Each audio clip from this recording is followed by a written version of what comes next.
Hey everyone, welcome back to another episode of Attack on Productions. Fluf here, and today I'm bringing you another deck profile. But before we get into that, make sure you do all the fun YouTubey stuff, like, comment, subscribe, let us know the things that you'd like to see, feedback on this particular video, etc., etc. But as you can see, today we're playing Syn Shenron. Now, I do want to say, you probably saw the match before this video came out. And in that match, I was running version 1 of this deck. At our locals, didn't go exactly as planned. So I went back to the drawing board, made a couple changes. This is the updated version of the deck. It runs a lot of the same way, but I ended up coming off a little bit of the Shadow Dragon stuff, so it's not as heavily that, and added in a couple other tech options. So hopefully you enjoy this list, but let's dive right into it. So Syn Shenron on the lead. Every time on the front side, every time you activate an extra card that has Shadow Dragon, you and your opponent place the top card of their deck in the drop area. Then on swing, you choose one black Shadow Dragon card, place it in your drop area, discard it basically, and then draw one card. At the end of the turn, the leader gets to stand back up. The leader does have blocker on both sides. Interesting awakening condition. If you have 7 or more black Shadow Dragon cards in your drop area, or 4 life, it's a hybrid awaken. Guess that's kind of a redundant saying, right? And then on the back side, again, we've got blocker. This time when we activate a Shadow Dragon extra card, only your opponent mills the top card of their deck, and then we get a 5,000 boost plus a restand and a draw on each swing. And then activate main, Spirit Boost 1, we can activate a black Shadow Dragon extra card for free without paying its energy cost. So that's the leader in a nutshell, just quick and dirty. First off, let's get the unison out of the way. So we are running Toa Resonance of Shadow. The main reason that we're running her is that because we do mill and the deck has the potential to move through its resources really fast, the Toa's +1 of putting up to 3 Shadow Dragon extra cards from the drop area back into the deck is really important to keep us from decking out in long games. But essentially the Toa is a +2 every turn because on her, she's got her +1, which is draw 1, then place 1 card from your hand at the bottom of your deck, and then up to 3 extra cards from your drop area, put those on the bottom of your deck. But then also when your leader activates its blocker skill, you get to add a marker to this. So interesting to note on the leader, if your opponent is attacking the leader, you can't activate the blocker skill on the leader. So if your opponent swings into Toa or one of your battle cards, you activate blocker, add a marker to this, which keeps you going on the Spirit Boost stuff. -7, play up to 7 different Shadow Dragons from the drop area that are black. We probably aren't going to get that effect off, so we're not really worried about it. Don't really care about the -7. The +1 is the reason that we're playing her. Then we'll go ahead and get the extra cards out of the way. So the first one that we use is Ultimate Whirlwind Spin. On a limit 1, it's search top 5 of your deck and add a Shadow Dragon battle card to a black Shadow Dragon battle card from those to your hand. Then you have the option of discarding 1 Shadow Dragon. And if you do, your leader gets 1,000 power for the turn. So that is better used defensively to give your leader that extra 1,000, which will cause your opponent to expend 1 additional card on their leader swings, or any unison that's 15,000. They would have to expend 1 additional card to be able to do damage to you, which is really nice. So we could pair this with something like Protector of the People, and the leader just gets that much more defensive. So 4 of those, because I think it's really the best option card or extra card that they have. Then we run 3 of the Negative Energy Explosion. These I primarily use to try to get the unison on the field turn 1. Usually if I see a unison in opening hand and I have one of these, I'll put the unison back in the deck, hoping to hit a unison on this, because we get to play the unison for free, plus it lets us search the deck. But if we don't see a unison in that top 7, we can add 1 of the extra cards. So this again has limit 1, but we only run 3 of these because as you get later in the game, these get worse. So just 3 of those. Then we do run 3 of Ultimate Dragon Quake. I was not on this card very much when I first started playing the deck. And then the more that like I got experience with the deck, I realized a card like this is absolutely needed to just end certain battles. So with Ultimate Dragon Quake, it's again limit 1. You can only activate 1 per turn, but you choose one of your opponent's battle cards with an energy cost greater than their current energy and warp it. Then if they have 15 or less cards, it's placed in the drop area when it should come back. But it's just for the turn. It warps something out with it, and then it comes back with its skills negated, so they won't get any on-play autos again. But 3 of those just to end battle. It's really a defensive tech. Other than that, that's really the only reason that we're going to use this card. Then the last extra card we run is 2 Ultimate Dark Dragon Slayer Bullet. A lot of people really like this card. I have noticed that this card isn't fantastic. So one of the big things about this card is that a lot of it is dependent on your opponent playing a unison. So the counterplay is only applicable when your opponent is playing a unison. And then they have the option of removing markers from it, or they only get to attack once more that turn, which is really good, but there are a lot of decks in the format right now, King Vegeta, Dark Brawly, etc., that aren't really focusing on playing unisons. And then the activate main / battle limit 1 aspect of the card is your opponent chooses one of their battle cards with an energy cost lower than the number of cards in the opponent's drop area. Now, on the face, that seems like a really good effect, but I have 2 ultimate problems with that effect. So, 1, your opponent gets to choose the card that gets warped. So if there's a problem card on the field plus another card, you're probably not going to get rid of that problem card because this is a limit 1. You can only activate it once per turn. Secondarily, if your opponent activates Overwhelm and resets their drop area back to 0, this card can't hit anything. So while the card has a really good effect on the face, when you start to look at its practicality over the course of a match, it's really not that good. So it's really hard to get these usable, so therefore I'm only running it at a 2 of. And then the other is the Ultimate Dragon Tackle. We aren't playing that. It costs 2. It's incredibly dependent on the unison being on board to even use the effect. So we're not playing those. So that's it for the Shadow Dragon extra cards. Let's look at the Shadow Dragon battle cards. So these are the black cards. I'm running 4 of the Syn Shenron Power of Darkness. It is searchable in the deck. Most every Shadow Dragon, except for her, has a particular effect that gives you a chance of finding a Shadow Dragon off the top card of the deck. So she's really good at a Sparking 5 negate. We hit that really fast.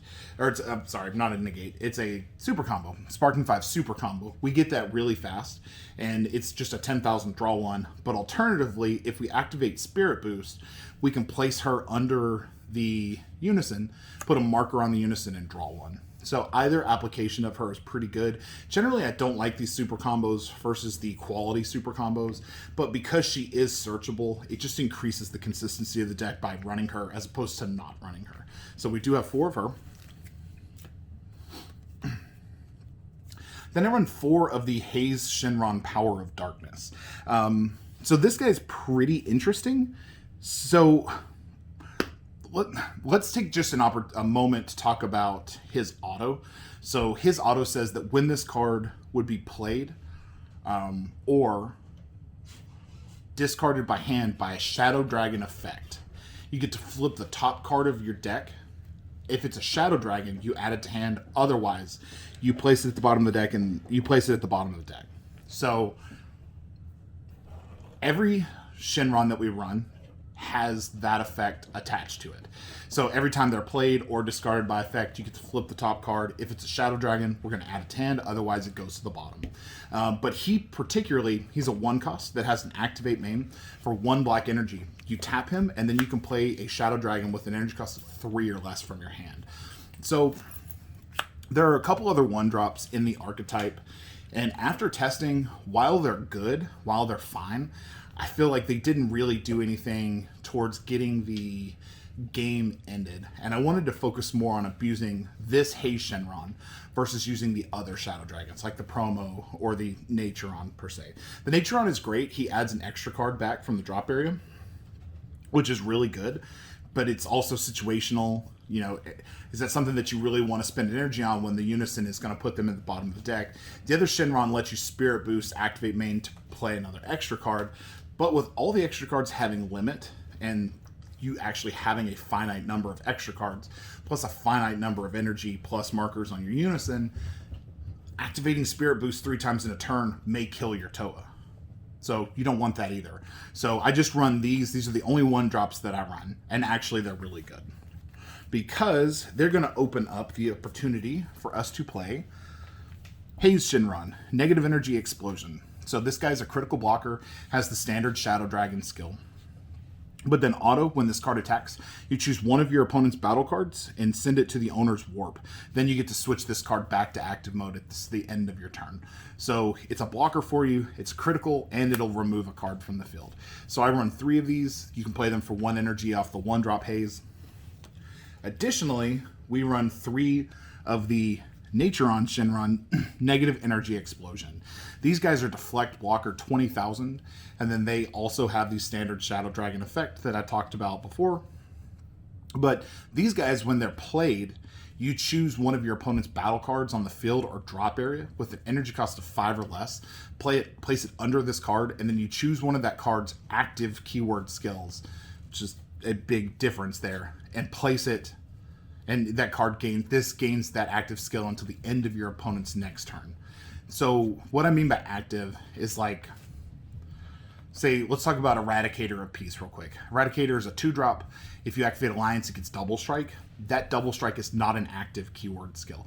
That has to be activated through Alliance. So you could take Alliance with this card, but you're just taking the Alliance skill, not the text after Alliance. So on that card, you would take, for example, you know, maybe it doesn't get Double Strike, but any card that would get Double Strike on Alliance, you wouldn't be able to take that effect. You would have to take something that a card naturally has. So 3 and 3.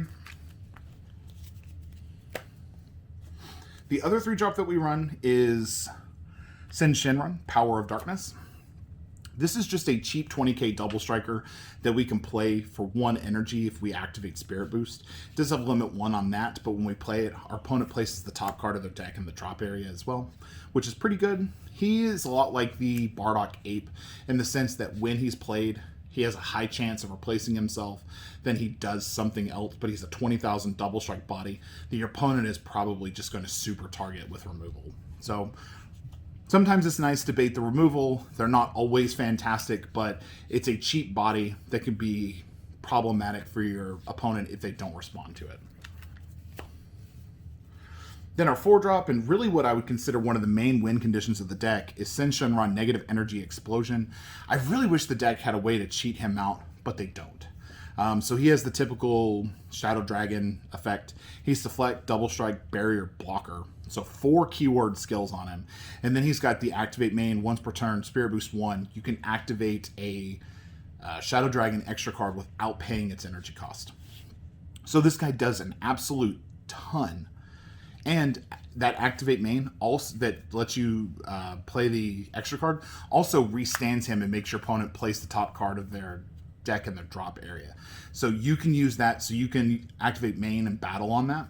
So if it's your turn, you swing, activate, restand. Now it's got a blocker.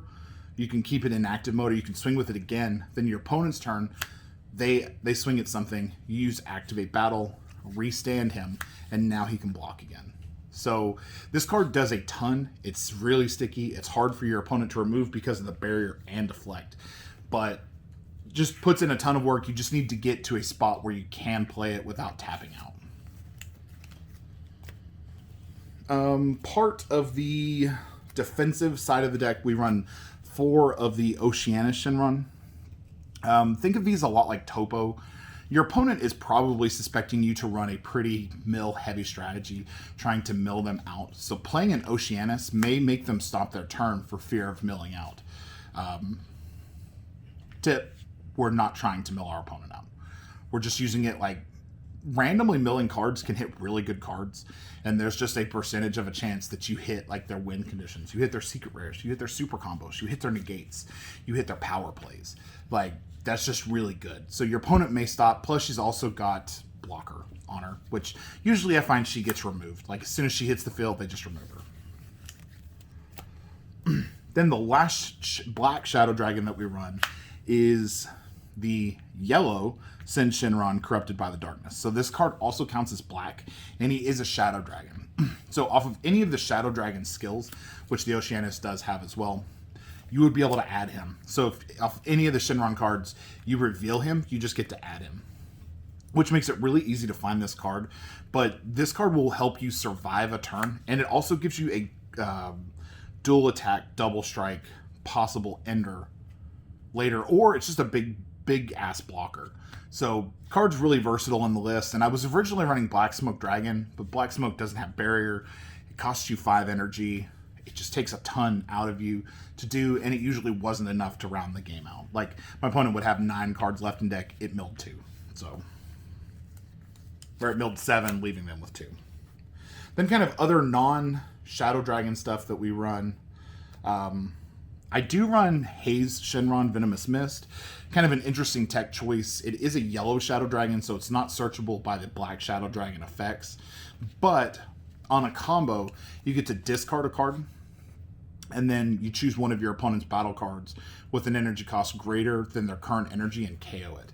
So it does give you more options to remove certain cards. It's really good against the Dark Brawly match. It's really good against arrival-based strategies or Red Brawly or something like that. So just 2 of those. Because the archetype doesn't have a counterplay, I do run 2 of the Deborah. This is really good for handling cards that would otherwise be just flat-out game enders for us, like Scrabbling Assault, Raditz, Goku and Frieza, the red secret rare. A bunch of the secret rares that don't have deflect, Deborah can hit. And even the cards with deflect, he can hit. So if your opponent plays Cell, you can Deborah the Cell. They lose the quad strike. They don't get to do any other shit. So 2 of those. And then as a game ender, I do run a Fu the Dark Banisher. You don't want to be prematurely overwhelming in this deck, because if you mill all your extra cards off, you just lose the ability to keep the game going. So you want to use this when it's going to count, when it's going to end the game. It does cost 4, but theoretically, you would have a 4-drop Sen on the field, plus this, and you would be able to use both effects equivocally and end the game against your opponent. Then more defense, because the deck just needs more defense. I run 3 Power Bursts. These get our 1-drop Haze Shenron's back. Protector of the People, comboed with Ultimate Dragon Spin, is absolutely fantastic for making your leader large against decks that want to go wide, like King Vegeta and others. And then 1 Petrification. As a 1-of, this card just catches people off guard, and they're not expecting it. So they'll swing with your lead. You can Petrification and target a card they haven't swung with and just turn its skills off for the turn, which is really good and can buy you a turn. So that is the Syn Shenron Resonance of Shadow deck. Hopefully you guys like this. I'm not planning on putting gameplay of this particular build on the channel, but if enough request it, we will film it, we will put it on there. So let us know if that's something that you'd want to see. If there's a deck that you want to see me build or something that you want to hear me talk about, let us know in the comments below. I love you guys. Read your cards. Know your plays. Let us make the mistakes so that you don't have to. Playing pure Shadow Dragons was a mistake, let me tell you. And as always, Fluf out.